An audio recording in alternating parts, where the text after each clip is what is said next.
You're listening to the Perth Property Show, Australia's only weekly property podcast by West Australian experts for West Australian listeners. Catch your latest episode every Monday at 7 a.m.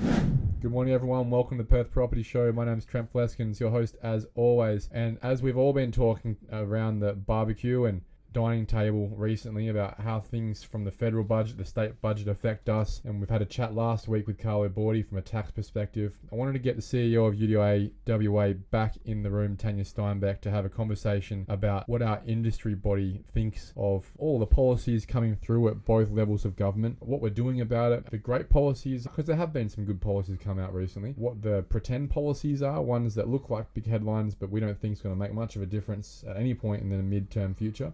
And what are the policies that are maybe going to augment the market in a negative way for some people too? That's where this conversation is going today. If you've clicked play, and hopefully you enjoy it. As an update to the market, we're just ticking around the 5,000 property mark on the Stockholm market. It's the first time we've been there in about 12 months, and the direction is up. So it's a positive thing for mobility, although we're still sitting more than 50% down. We're still sitting on less than half the amount of properties on the market we'd like to see to have a balanced market, which means pending your financial capacity with interest rates, sellers are generally still in control for all you investors and buyers out there.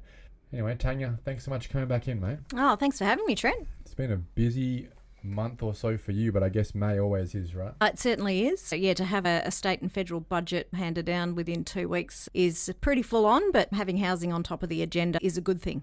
It's probably the first time in my professional life where at both levels of government it clearly has been top of the agenda, right?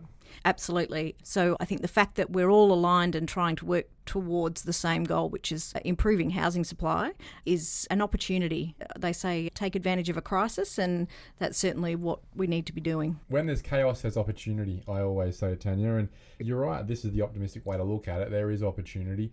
Without the chaos, we probably wouldn't have the attention on the industry.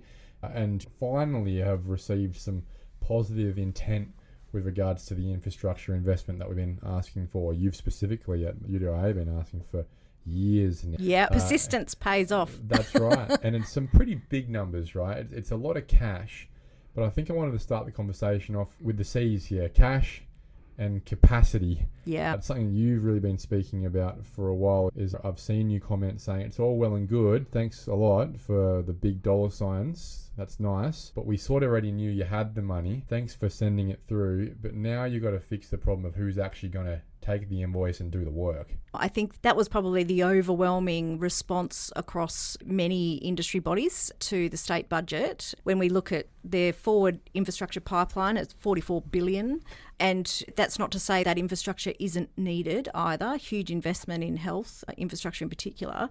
But we also have a housing crisis, and we need to make sure that we've got adequate workforce capacity to deliver the homes we need. I guess the overwhelming sense in the room at the budget lockup was these are all really welcome investments, overdue. Who's going to build all of this? If you were Rita Saffioti, because I've been a vocal critic of her decision making when it comes to capacity and when it comes to equity with regards to stamp duty and things like that, which we'll talk about later. But I recognise it isn't an easy situation when someone like Tanya is asking me to go, hey, we need you to spend a bucket load of money and capacity getting a lot of sewer and Western power cables and stuff out in the ground in places like East Wanneroo as an example. But we also want you to pump the brakes so you can get out of the way so we can have those tradies for ourselves. If you're in her position, what does the balance look like? Is there examples of what you definitely want her spending her time and efforts on, and the stuff that you're like, hey, that probably got in the way? Look, being treasurer would be one of the hardest jobs in cabinet. Trying to get that balance is incredibly difficult, and there's always going to be winners and losers, no matter how you look at it. I think there's probably also a bit of a misconception that the construction workforce is being fully occupied delivering government infrastructure, when a lot of the workforce that we would otherwise retain in a residential context is going to the mining sector. So I don't think we need to place all of the blame on government infrastructure investment. It's part of it. So is competing with the resources sector in WA and other states. And I think that's the real challenge which historically we've not had to deal with, where we are competing for the same trade base across Australia. Everybody's looking for the same skills, and internationally. So we've really got to pull out all the stops when we're considering how we're going to attract a residential construction workforce, and that needs to include migration. It needs to include apprenticeships and traineeships and everything if we're going to have any hope of catching up. The stats show that we're actually winning that game relative to the other states. We are attracting people to us as a state more than anywhere else, really, bar maybe Queensland is competing with us. But we're not negative, which was the reality for us for a long time pre-COVID. Yes. So we're getting people here. It's just not enough people, is it, to do the amount of critical work? And I think the message has been for a while, it's not the right skills either. We don't really need any more hairdressers. Your hair looks lovely, Tanya, but we probably don't need any more of them, right? We probably need people who can throw some high vis on and get stuff done. Oh, 100%. And I think we've got to, in terms of our skilled migration, and if we're going to have migration, we need to make sure it's the right skills and not overly rely on apprenticeships and traineeships where it's a good 2 or 3 years before you get full productivity. That is probably the intersect there where the Treasurer would turn around and go, that's not me, that's the federal government.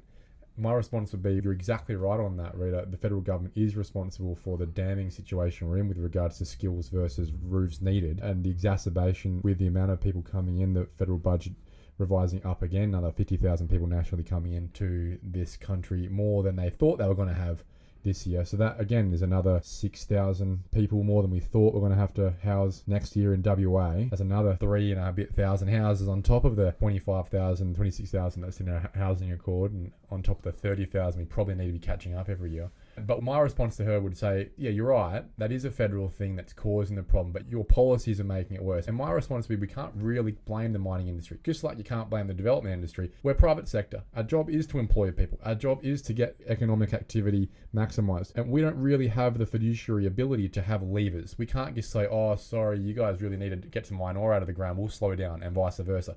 The government does. The government has the ability to go, hey, look, we just made a $5 billion surplus this year. We're going to use most of that to pay down debt.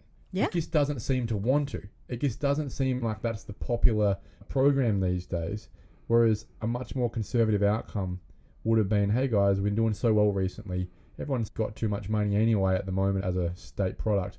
We're probably just going to start pumping the brakes here, let you guys have the tradies, and we'll just pay down debt so that when we don't have all this money coming in, the debt's not as low. That's what a prudent family would be doing at some point. I think that's very true. And I think the counter-argument to that from the state's perspective is that our relative position in contrast to other states is extremely good. And we've got enormous pressures, particularly on things like health infrastructure, social and affordable housing, where they cannot not invest in that, and they can't kick that can down the road. So I think some of those projects, in considering what they can potentially delay, if we're talking about decarbonisation and other things like that, what are those things that can be phased further out that could potentially assist in freeing up the workforce? But again, I think it also depends on which part of the market that you're in, whether you're developing apartments or whether you're doing land subdivision. The workforce is different, the workforce requirements are different, and we still lack that construction sector capacity to deliver medium and high density projects in those tier 1, tier 2 builders. Talking about that capacity, the Infrastructure Development Fund, which has been something that I think is a positive the state government's been working through, essentially giving handouts to developers to get projects going that otherwise wouldn't have been profitable. And the handouts are specifically for upgrading Western Power and Water Corp stuff that probably could have or should have been upgraded by them at some point in the past anyway.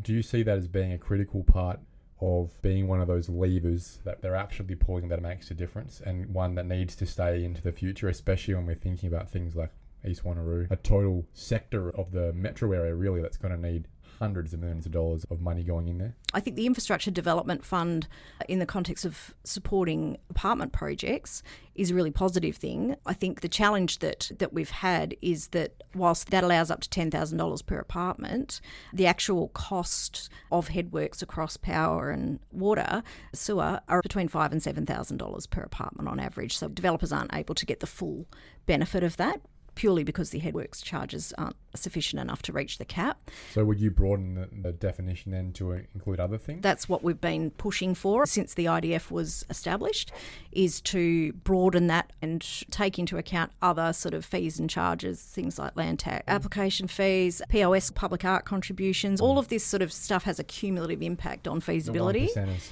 Yeah, so I think that's a big part of it. But we saw some really good initiatives come out of this budget with Keystart around commercial financing facility and also the pre-sale finance guarantee, which are, again, other initiatives that when you add all of those things up could potentially push those projects over the line. I think that pre-sale guarantee is probably the most prescient and highest potential policy they've opened up for a long time when it comes to apartment development. The big difference in risk for an apartment developer versus a land developer is the financing space. A land developer can just go to a private funder in this market at the very least and say, hey, I want to spend $3 million developing 30 lots, and if the FISO stacks up, no pre-sales required, go for your life. They'll get sold within the time frame of construction or very shortly after title. Really minimal risk in that space. Unfortunately, in the apartment side, you won't find a financier who isn't charging double digits that won't let you get away with not having any pre-sales. And so given you're sitting there on an expensive multi-million-dollar site somewhere in the inner urban space in the city, your interest payments are stacking up. You're sitting there having spent already hundreds of thousands of dollars getting all your architecture stuff approved, waiting for months and months, trying to convince people that your apartment development is going to go ahead, is not going to have structural defects like things we saw in the last few years. And therefore, to do that, you've got to pre-sell your apartments at a discounted rate versus what you would have sold them for at a titled rate, comparing land development, right? Yep. And so the whole thing is just set up to fail for an apartment developer, which is why there's so few of them left. And so having this pre-sales guarantee is actually a game changer if the industry can take it up. I'm a big fan of this policy. I really expect and hope that will be the game changer for all those developments that are marginal and ready to go. Look, we have high hopes for that, and it's been rolled out in New South Wales over the last sort of 6 to 12 months. We're watching that closely as well, just to see how well it's taken up by industry. But yeah, these are the sorts of initiatives that I think are needed if we're going to really shift the dial in terms of more infill. Medium home price is about $1 million, obviously units being in the 600s if you average it out. The stamp duty threshold was lifted by a measly $100,000. Yeah. Is this just the point where you just go, oh, what's the point of even having this conversation anymore? It's just clearly hitting your head against a brick wall. It's money they're not prepared to give up.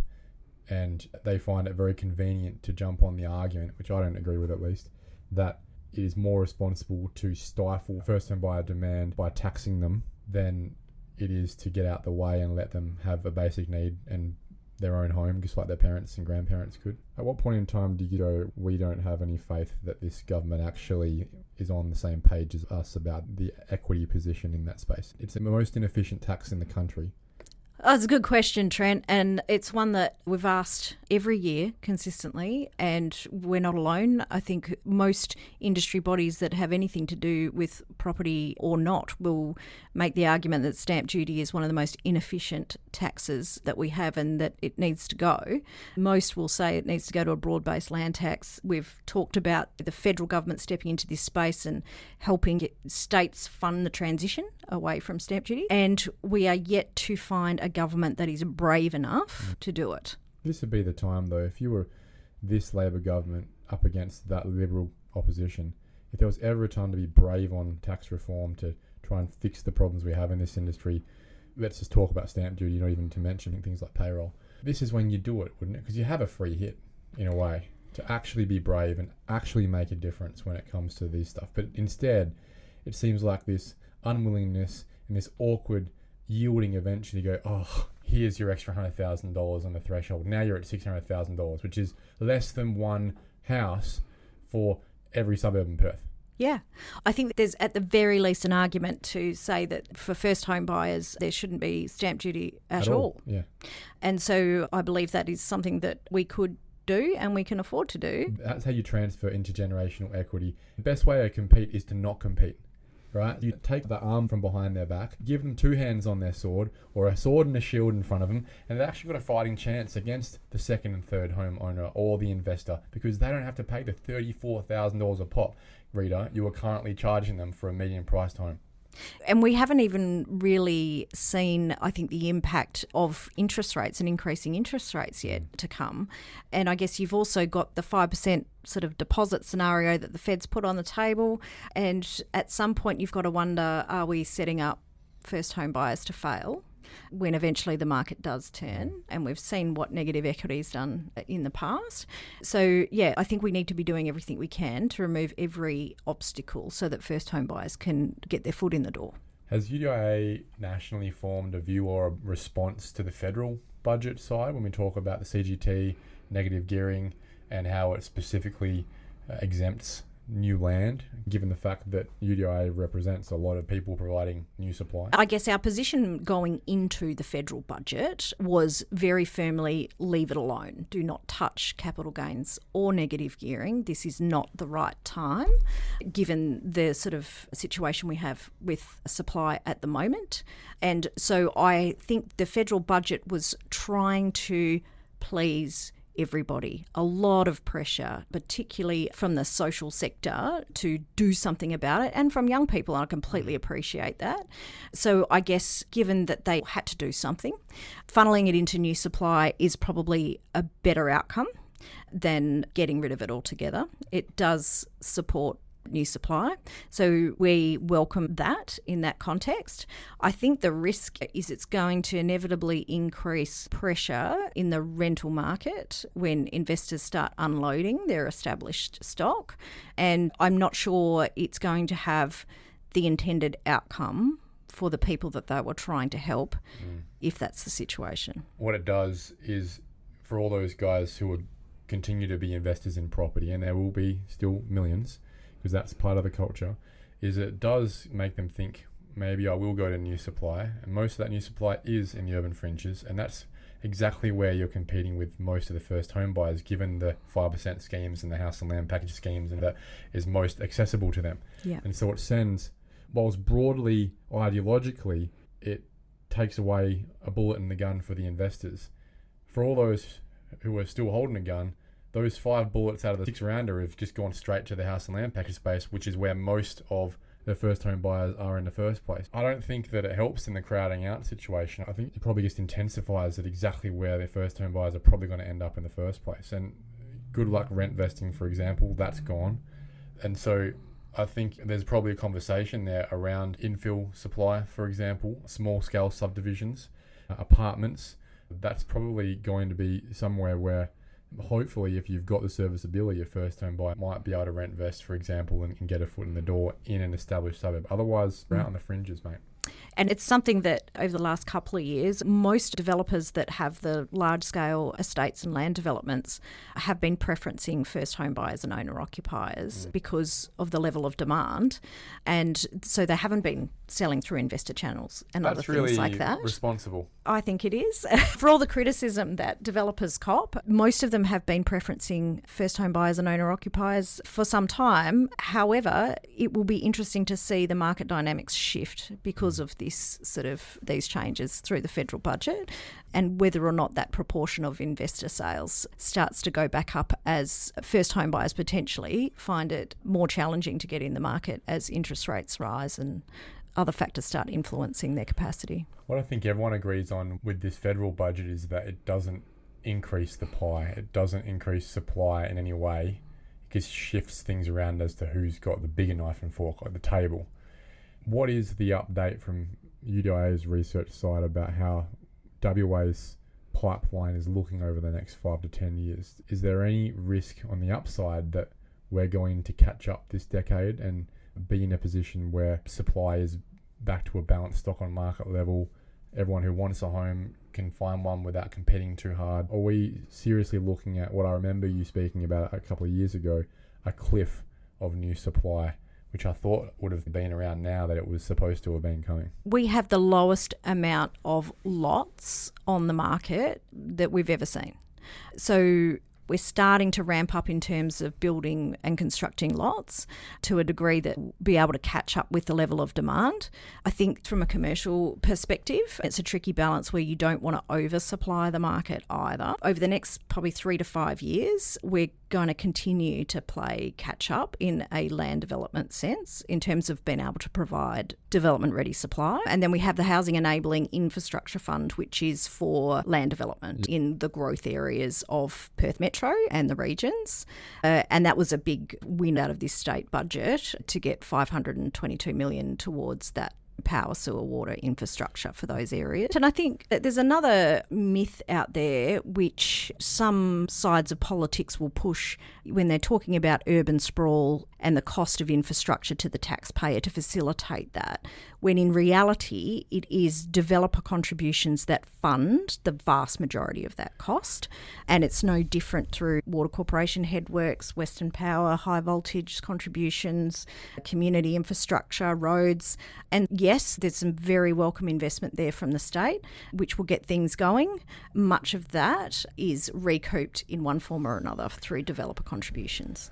My argument is that the state government should be paying for these things. The taxpayer should be paying for these things. If as a state we are instigating urban sprawl in new communities, which all of us will benefit from in certain times, it should be the taxpayer who pays for that infrastructure because they own the infrastructure at the end of the day, rather than pushing that marginal cost to the 25-year-old couple who are buying the house and land package it sits on.